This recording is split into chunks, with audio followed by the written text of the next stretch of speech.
Today, let's talk about Bilena's newest products. I don't know about you guys pero feeling ko parang it's been a hot minute since the last time na naglabas sila ng mga bagong makeup. But nonetheless, very happy because yung mga products na nirelease nila are actually essentials and perfect for everyday. Meron tayong foundations, we also have concealers, brow products, and also eyeliner. And also just an FYI, all of these products nga pala nagawan ko na ng wear test kaya I know na how they perform. For foundation, I'm using the Bilena Plus Fearless Serum Skin Foundation. Retails for $325 and they have total of 5 shades. And for this, yung mga key ingredients na meron siya are CoQ10, vitamin E, and also glycerin. And then as for product claims naman, it is supposed to have medium coverage, lightweight, semi-matte finish, it's supposed to even out skin tone, and lastly, it soothes and smooths the skin like a serum. And ipa-flash ko na lang sa screen yung complete swatches. And of course, to save time, off-cam na ako naglagay ng moisturizer and primer. Shade na gagamitin ko, by the way, is vanilla. And ayan guys, this is how the consistency looks like.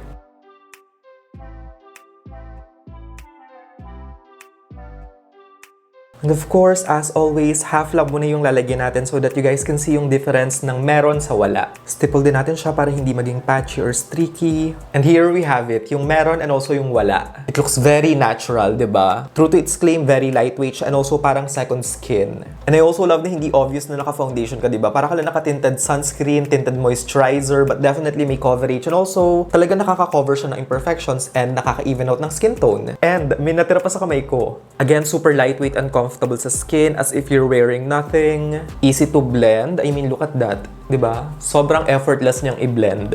Creamy kasi yung consistency ng foundation kaya it's easy to work with. For concealer, we have the Bilena Plus WideAwake Caffeine Concealer. Tatlo yung shades that they have dito and it costs $265. And for this, yung mga key ingredients na meron siya are caffeine, glycerin, and also kaolin. Product claims, this concealer is said to be lightweight, satin matte finish, medium coverage, brightens the under eye, and also non-caking and creasing. And also look at that guys, super unique ng kanyang applicator. Metal roller siya, which is yung common na ginagamit for under eye products. So yeah, basically aside from covering dark spots, nakakatulong din siya to depuff and also soothe the under eye. And ipa-flash ko na lang sa screen yung complete swatches. But unfortunately, I won't be able to put this to the test kasi none of these shades actually matches my skin tone. Which is actually heartbreaking kasi nung sinubukan ko siya, even though hindi ko ka-match, sobrang nagustuhan ko yung formula. Again, these are the swatches and very obvious naman na even yung lightest talagang malayo sa skin tone ko. But formula-wise, these are absolutely nice.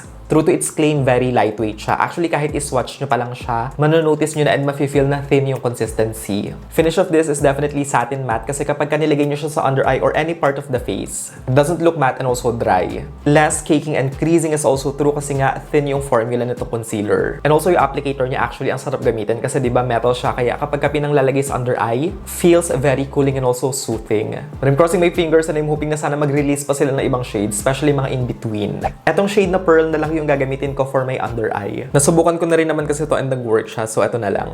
And also same formula naman siya sa ating base, kaya this will definitely work. It's so nice. Look. Diba? It worked! It managed to brighten the under eye without adding any weight. Diba? Mas awake tignan dito sa side na to. For brows, this is what I'm using. Bilena Plus Shape and Set Brow Serum Duo. Apat yung shades na meron sila and this one retails for 275 pesos. And for this, yung mga key ingredients na meron siya are vitamin E, vitamin C, and keratin. Product claims, number 1, it is easy to use. Second, pigmented. Third, it can create fluffy eyebrow look. And number 4, it sets the brows all day. And ipa-flash ko na lang sa screen yung complete swatches.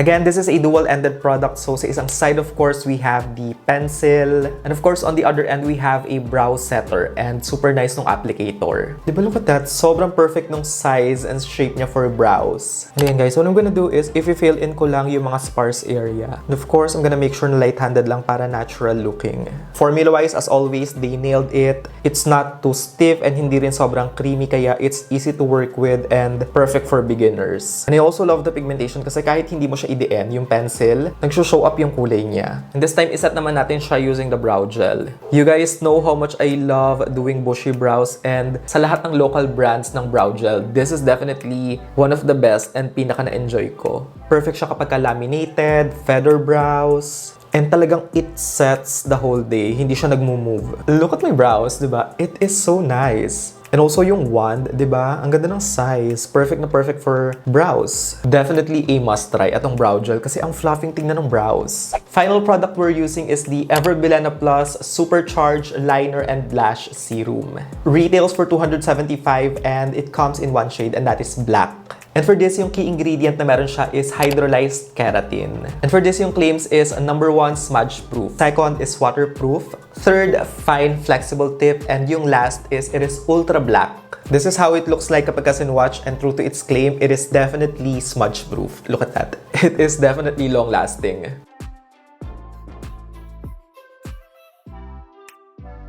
Love how black it is and also easy to apply. Felt tip yung applicator by the way, but the good thing is that kapag pinang-apply nyo siya, it doesn't tug. Super comfortable and easy to use. And also very smart kasi diba hindi lang siya eyeliner, it is also a lash serum. Foundation in my opinion is definitely a must try. For those of you na naghahanap ng perfect for everyday foundation that is lightweight, medium coverage but very buildable. Feels comfortable on the skin, para ka lang naka-moisturizer or sunscreen. This one from Bilena Plus is really good. And for this, I think yung isa-suggest ko lang is kung gagamitin nyo siya, make sure na nakapag-scrub kayo ng face kasi merong tendency na mag-cling siya sa mga dry patches. For concealer naman, to be honest, yung request ko lang sa kanila is that sana mas marami pang shade, especially lighter tsaka in between. But formula and consistency-wise, absolutely nice kasi nga lightweight kaya perfect for everyday kasi it doesn't cake or crease. And also yung applicator niya super nice kasi meron siyang cooling and soothing effect or feel. For brow products, pigmentation-wise, actually super impressive kasi kahit light-handed, nagsho-show off yung color. And I also love na hindi siya super creamy and also hindi din naman super stiff, making it perfect for beginners and also for everyday. I just wish they have other options pagdating sa colors, specifically yung mga dark brown na cool toned.